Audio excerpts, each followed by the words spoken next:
over to you, Joanne. Thanks, Paul. I'm Joanne, I'm an addict. Joanne. Oh my God, I'm absolutely fucking shaking.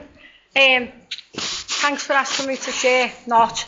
But the only thing I can say is how I got here and how I've stayed clean. And Jay said I can share about step one, and it's fucking not just about step one, he's a lying bastard. This programme's about honesty, but someone already told me you share, and they're sitting in the room right now, and you share about H&I, so I'm fucking grateful for friends in here, as well as family.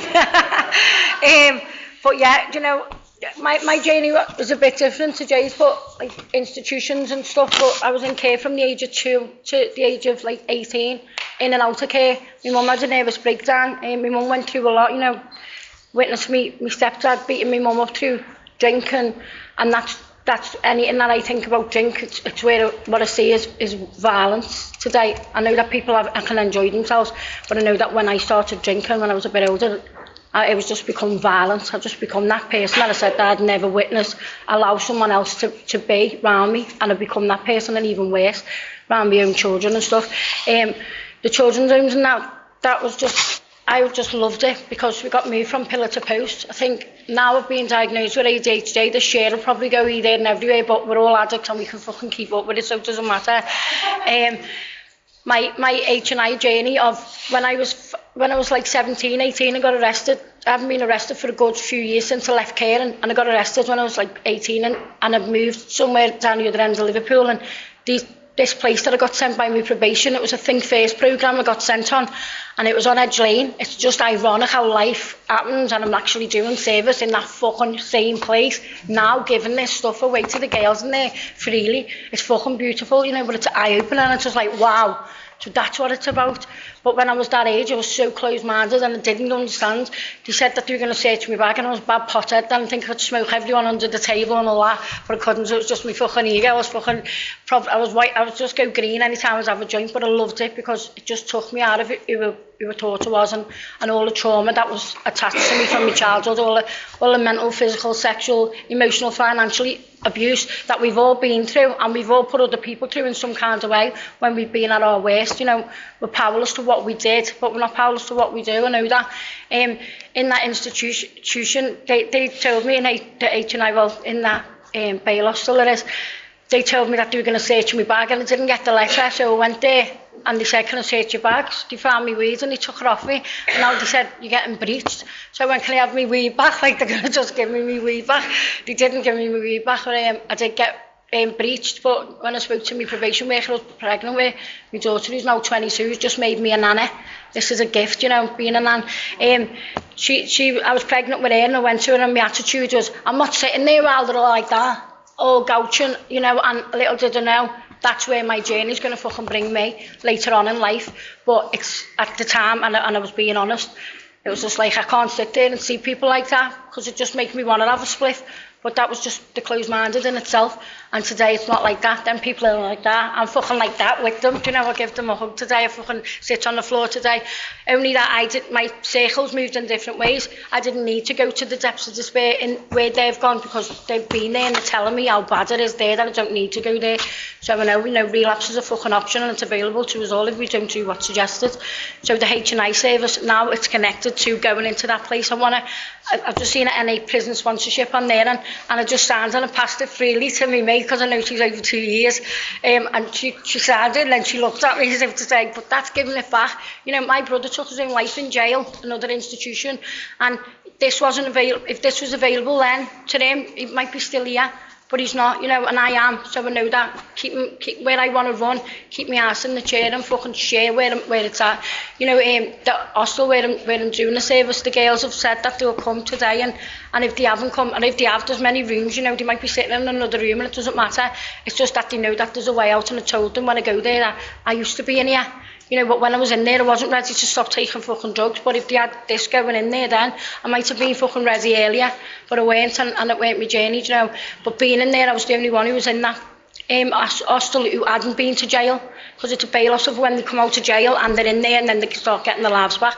But I can remember being in there and at the depths of despair, you know, where you sell your soul to the fucking highest bidder, you're fucking getting your cousin to bring you fucking not the cousin who's here, but a cousin to bring me a McDonald's and cocaine and the fucking Mackies. Didn't want the food, just wanted the drugs that was in the box. But because of consequences, I'd been kind of grounded at 35, and they passed me the Mackie through the window and I still got me drugs. You know, all that insanity of ways and means to get more. We are fucking clever. We are clever people. Us fucking addicts. If you've had an addiction for years, you're a multi-millionaire sitting in the seat and it's worth gold, mate, because we deserve to be here, don't we? You know, so it is nice to be back in that place, but I never thought I'd do a whole 360. I remember doing a share once and someone said, you haven't done a 360, it's a 180 because look at where you are. But in that situation, it really is a 360, but I'm clean. Going in there, you know, not fucking wanting to die, take my own life, persecute me ma. And I was just thinking of ma when Jay was talking about mums, and I just looked up and I was just seeing me and act there, and then I went ma. She's with me. You know, this woman was the one who I put through hell and, you know, blamed everything, all my childhood. I blamed her, and it wasn't that woman. She's tried her best in many ways, and you know, people get clean in rehabs and stuff. I got shown NA in rehabs, and then I got into supported housing, and I knew where NA was, so I got clean in the meetings, and it was the ma situation. There's a woman in the meeting, and I won't say who it is, but she was a mum to someone else, and just seeing that pain and turmoil of her wanting the child to get fucking well. You know, it's a fucking eye-opener. So even though we relapse, you still have a little bit and think that's that bit of hope that we need, you know, to get back. And thank God I got back when I got back, and now I'm doing something different. I wasn't like Jay, where he started painting at 3 o'clock, but our alarm was going off at 6. And with my ADHD, I have to have these fucking earplugs, and let me tell you, and I still can be selective of what I'm listening to. But that alarm, I was down there in my slippers trying to press all the buttons. I had all the keys and everything, trying to fucking open the boxes, trying to turn it off. It weren't happening, and I swear to God, my little cousins just come to the air, and I went, that's honestly only just gone off. I got out to the shower and went, it's gone off. But I can still hear it in my ears, you know, and it was just an excuse in my head to go, oh fuck it, I've had no sleep, I don't have to go and do that shit. But that wouldn't stop me going to use, do you know what I mean? If you had an alarm all night, I'd probably fucking set the alarm off smoking or whatever doing, you know, it would be an excuse. But today we don't have to do that, because we have like a spirit, don't we, that becomes awake, you know, and a beautiful thing is, I don't want to make it about me, it's just that, just coming out of that car park then, and my cousin says, I've scored round here, and look at the difference, I'm in here now, just a few months later, clean, and I went, that's your spirit awakening. I didn't understand what spiritual awakening was. I used to think, oh fuck off, Jesus isn't going to pop up from outside the bushes, or God's going to just appear. But I know now, and I see it in others, and it's beautiful. It's fucking beautiful seeing the light coming on in other people's eyes. I am self-obsessed to the core. I thought that Michael was going to be there, and everybody was thinking, that doesn't need to be there, let's slap that away. You know, this being clean and in recovery and doing what's suggested is amazing. We do make mistakes. I've fucking made a few in my time, and we get to put them right, don't we? You know, to give me this, I lost my children. I had 7 kids in addiction, and I lost all of them towards the end. My youngest still live with my sister today, but I have access. And remember when I first got clean, I would say, when I get my kids back, I'm going to come in the meetings and tell you all, go yeehaw all over the place. But then I thought, no, I don't even need to tell them. It's not no one else's business. No one's asked. No, like NA's not asked. I'm not asked. No one's asked. They only ask that you stay clean on a daily basis. But when you're first round, you think you want to do this and that to please other people, and it's what you've got to do for yourself. And they say it's a selfish program, and then it becomes a selfless. You know, you stop being selfish, you start being selfless, and doing H&I is selfless.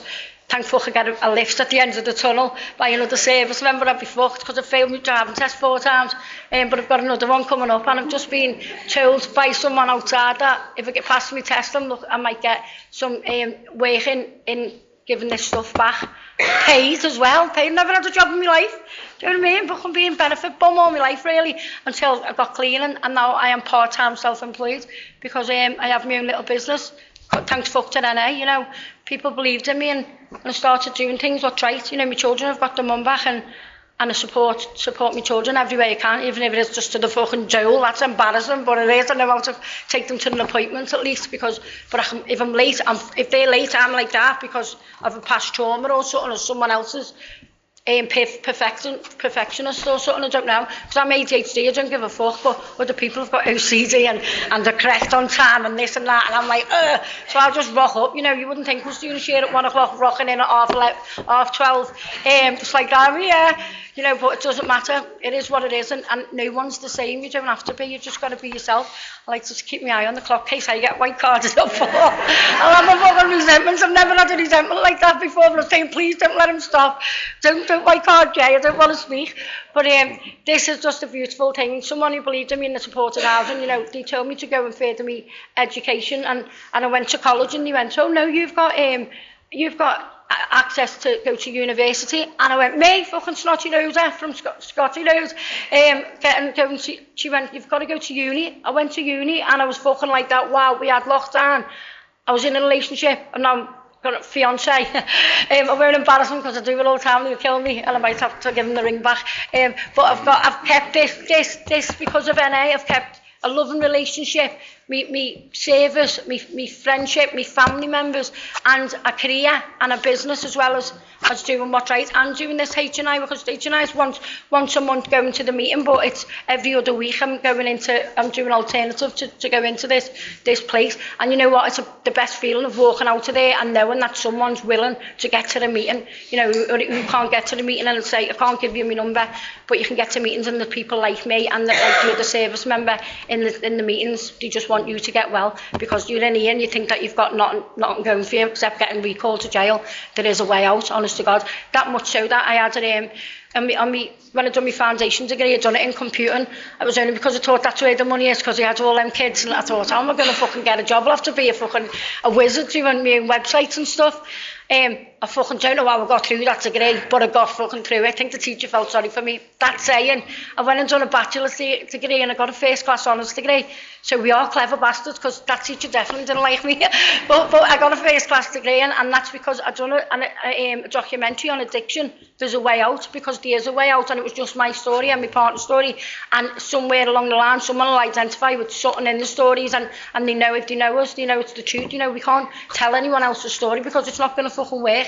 We can only say what's worked for us, you know, and I didn't even ask him permission. I just filmed it, I just got him involved, and it's beautiful. Now I am actually doing a master's degree up the road in John Moores, and I'm getting tomorrow I'm going to film. I know there's hardly any blue noses in here, but I'm doing this, and it's my granddad become my father figure, because my dad was never there. My stepdad used to beat me mum, and my granddad was always our father figure, and he used to get on his shoulders and he'd bring us down the stairs, and he was a proper blue nose, and he'd Dixie Dean this, Dixie Dean that, and he'd tell us Everton was here before Liverpool and all that. But that's like politics or whatever, what people talk about. But he was old school, and I'm getting to go and film with there's 6 of us being picked out of the whole of John Moores University's Institute, and I'm getting to go there and film actually from that Bramley fucking stadium, zoom in and out at the top of my mum's road, and I'm going to do a night vision, and it's getting shown in November to celebrate the 80 years from the poppy, 80 years of the people who were in the war, the Second World War. We're going to reenact the scenes of people getting off the boat, which would have been my granddad, hence the reason I'm sitting, not here, but here, I'm here in person.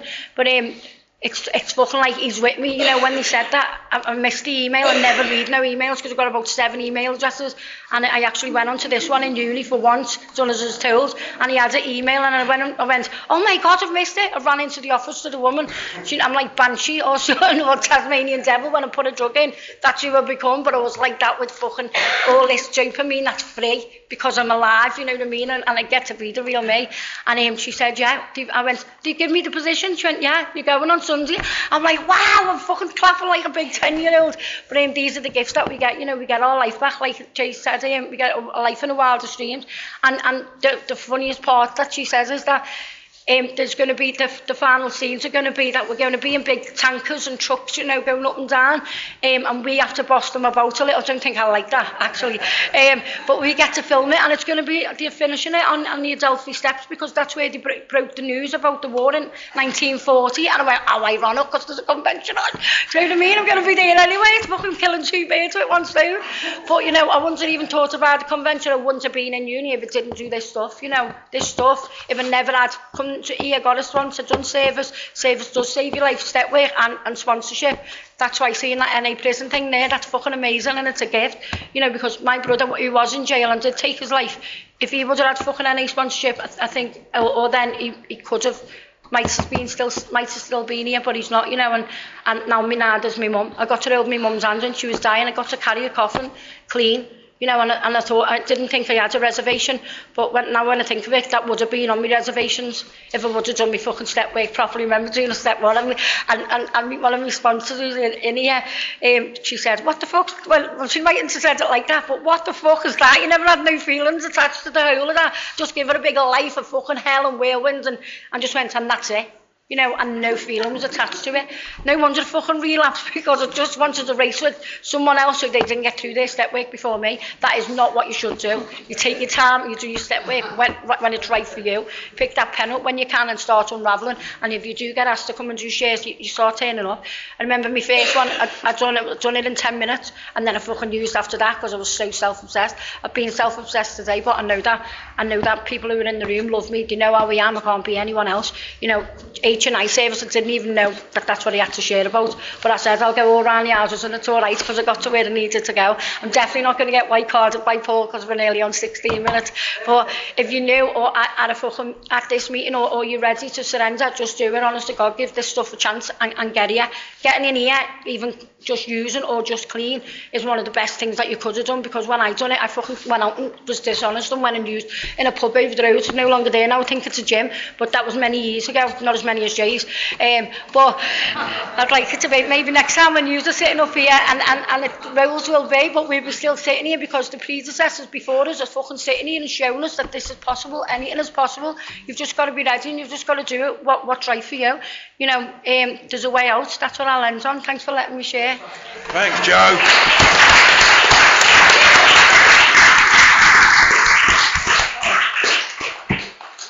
Oh, yeah!